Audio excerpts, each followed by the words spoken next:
This is the beautiful actress and delightful television star, Polly Bergen. In 1953, Pepsi offered Polly Bergen $50,000 a year to be their perfect girl. She signed the contract. What she didn't know was that it came with monthly weigh-ins, a 3 lb weight limit, and rules that controlled every role she could take. For 4 years, she smiled and danced in commercials while her acting dreams waited. Then in 1957, she made one choice that changed everything. She took a role Pepsi never approved. The next morning, a newspaper headline destroyed her. Within months, the contract was gone and Hollywood stopped calling. This is the story of how winning an Emmy cost her nearly everything. Polly Bergen was born on July 14, 1930 in Knoxville, Tennessee with the name Nellie Paulina Bergen. Her family was poor, really poor. Her father, William, couldn't read or read at all. Her mother, Lucy, only went to school until 3rd grade. William worked dangerous construction jobs and sometimes came home with a broken back, lying flat for weeks. During those hard years of the Great Depression, the family often had to rely on welfare just to get by. Their house had almost nothing in it. Polly once said the only decoration they had was a velvet picture of Jesus on the wall. She was just a child, but she ended up doing everything, cooking, washing, cleaning, while her father recovered over and over again. That early responsibility shaped her. It made her strong, but it also forced her to grow up too fast. They never stayed in one place for long. During the 1930s, the family kept moving from Ohio to Indiana and back again, always chasing the next construction job. They never had roots. Polly changed schools so many times that she never had time to make real friends. When her father was out of work or hurt, welfare kept them going. But in their conservative Southern Baptist world, needing help was something people looked down on. Polly's sister, Barbara, was with her through it all. But it was Polly who stepped up like a second mother, taking care of the whole household. Even while moving from Placido Place, Polly started dreaming about something bigger. She saw what poverty did to her family and wanted a way out. In 1944, when she was just 14, Polly got a radio gig in Richmond, Indiana on a small station called WKBV. Her father was part of the act, too. What shocked people was her voice. Listeners thought she was a 25-year-old black woman. No one guessed she was a white teenage girl from Tennessee. Her voice sounded older and richer because it spent hours listening to Sarah Vaughan records. She said later, "Everybody thought I was black and thought I was 25. I was 15. Her first paid performance got her $3 for a hillbilly song. And to her poor family, that felt like winning the lottery. That small radio job was the first real sign that maybe her voice could carry her somewhere far from poverty. Just 2 years later, at age 16, Polly dropped out of school and left home to chase a dream in show business. Her parents were crushed. They had hoped to get married, have kids, and live a quiet life. Instead, she packed up and walked away from everything they believed in. For a Southern Baptist family in the 1940s, that kind of decision was almost unthinkable. But Polly had already been through enough to know she didn't want a life of small chances. Her choice to leave was the start of everything that came next. By 1949, she was in Hollywood. She was 19 and completely alone. Right away, casting directors told her no. They said her Southern accent was too thick, that she didn't sound like a leading lady. She had no acting school background, nothing fancy, just a poor girl with a voice and a dream. She took waitress jobs in rundown diners just to stay afloat. She shared tiny apartments with other struggling actors and sometimes didn't even have a bed, just a couch. But every night after her shifts, she'd go home and practice speaking without an accent. She studied old movies, copied how famous actresses spoke, and tried to shape herself from the inside out. Then one day, a Paramount executive named Helby Wallace saw her performing with a local band and gave her a shot that changed everything. But before that moment, it was months of heartbreak, low pay, and pure survival. She got her first real record deal in 1954 when she was 24. Jubilee Records signed her, not in 1949 like some reports say. Jubilee was a small label in New York with just 27 employees in 1957. They had a big hit with the Orioles song Crying in the Chapel in 1953, and Polly joined just as they were starting to take off. Her early sessions didn't go smoothly. She didn't like the songs and called them laughable, but Jubilee let her make a 10-inch LP called Little Girl Blue in one session with her pianist Jack Kelly. That album quietly became a gem. The nightclub tours that followed were nothing like what people imagine. She sang in small clubs across the Midwest. The money was so bad she sometimes slept in the tour bus to avoid paying for hotels. There were no proper dressing rooms. She changed clothes in closets or bathrooms. Drunk men heckled her, touched her, shouted crude things, and no one stopped them. Security barely existed. Club owners wanted her to work 7 nights a week for around $50 in tips. Still, she kept going. She had to, there was no backup plan. In 1955, the Little Girl Blue album finally got noticed. It hit number 10 on the Billboard 200. There were no drums on the album, just a dreamy mix of harp, piano, and guitar.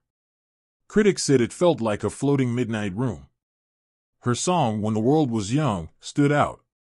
She didn't just sing it, she told a story through it. People began comparing her to Helen Morgan, another dramatic singer known for turning songs into full emotional performances. Everything was recorded in one session. That stripped-down honesty became Polly's signature. But she refused to be the typical blonde singer with a fake smile. She wouldn't play dumb to sell records. She wanted her music to mean something. She picked songs with real stories, including French ballads with tough lyrics. Record labels didn't like it. They said those songs were too complicated and too intellectual for female singers. Polly didn't care. She didn't want to be cute and empty. She wanted to be heard, and that came with a price. Her music didn't sell as much as others, but people who listened really listened. In 1953, she hit a terrible roadblock. While performing in a Broadway revue called John Murray Anderson's Almanac, she damaged her vocal cords badly. She had only one song in the whole show, but pushed her voice too hard to stand out. She needed surgery. Recovery was long. 4 months, she couldn't perform. She lost money, gigs, everything. She had been smoking since she was a kid, and it made things worse. When she finally healed, she had to learn how to sing all over again, this time the right way with better breath control. That injury nearly ended her career, but it also made her stronger. That same year, she made her television debut on NBC's Your Hit Parade. Each episode cost $24,000 to produce, and Polly was paid $750. She had to sing the week's top 7 songs, just as the producers demanded, even if the style didn't match her voice. When they told her to sing rock songs in a straight pop style, she pushed back. They threatened to fire her after only 3 shows. But then the ratings came in. Her episode scored 8.2 points higher than usual. She appeared in 12 episodes total from 1953 to 1954, but her boldness made her unpopular with some executives. Then came Arena in 1953. It was a $752,000 3D Western, and Polly played a dramatic role. Ruth Danvers, the errant wife of a rodeo rider. She had to cry, scream, and watch someone die on screen. She got paid $4,000 per episode, 4 times her usual rate. Her role as a mentally ill wife in the dark corner drew 24.6 million viewers. Critics finally saw her as more than a singer. The New York Times said she had unexpected depth. Reagan himself said her acting instincts were strong. Those 3 episodes changed everything. Polly Bergen was just 19 when her life quietly changed. It happened in a film where her name wasn't even in the credits. She was on screen for less than 3 minutes playing a nightclub singer in Champion, the 1949 boxing film that made Kirk Douglas a star. But something about Polly stood out. The way she sang, the way she carried herself. Kirk Douglas saw it, too. After filming, he went straight to the studio and said she was a natural. Colia Pictures agreed. They offered her a 7-year contract, $4,150,000 after just one scene. That's how it began. By 1951, she was making $25,000 per film and starring in comedies with Dean Martin and Jerry Lewis. She was one of the highest-paid new faces in Hollywood. But it wasn't all laughter behind the camera. In 1953, while doing a Broadway show, Holly pushed her voice too far. A single song nearly cost her career. Her throat gave out and she had to get a risky surgery on her vocal cords at just 23. It took her 2 years to recover. When she came back in 1955, she released Little Girl Blue and cautiously started singing again. But that close call changed her. From then on, she chose projects more carefully, leaning more into acting. That same year, she married Freddie Fields. He was a big agent with big clients like Judy Garland and Paul Newman. On the outside, it looked like a power couple, but behind closed doors, it was brutal. For 18 years, Freddie controlled nearly everything Polly did. He made her sign contracts that gave him 50% of her income. He used his power to force her into roles that helped his other clients. Sometimes he even showed up on set to humiliate her in front of everyone. She had breakdowns while filming The Caretakers and Move Over Darling. Her diary later revealed how isolated her from friends and threatened to end her career if she left. When they finally divorced in 1973, court papers showed she had lost around $2 million because of that marriage. The trauma lasted until her final days. In 1956, things got worse. Polly had been involved with a group that supported civil rights, and when the government started investigating people for supposed communist ties, they asked her to name names. She refused. As punishment, studios cut her out. Her role in The Last Wagon was removed entirely. Her income dropped from $200,000 to just $15,000 that year. She had to sell her home and move into a small apartment.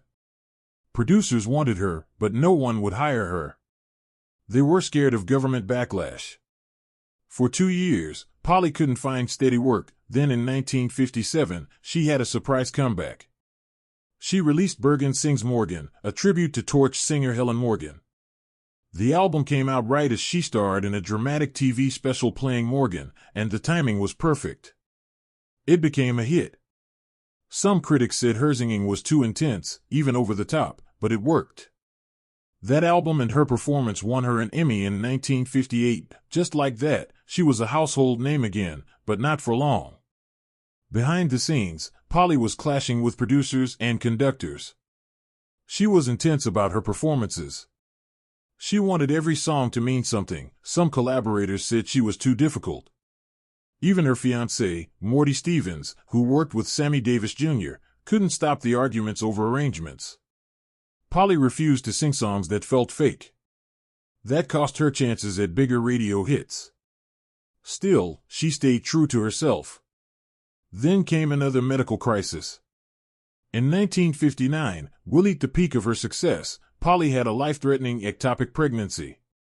It nearly killed her.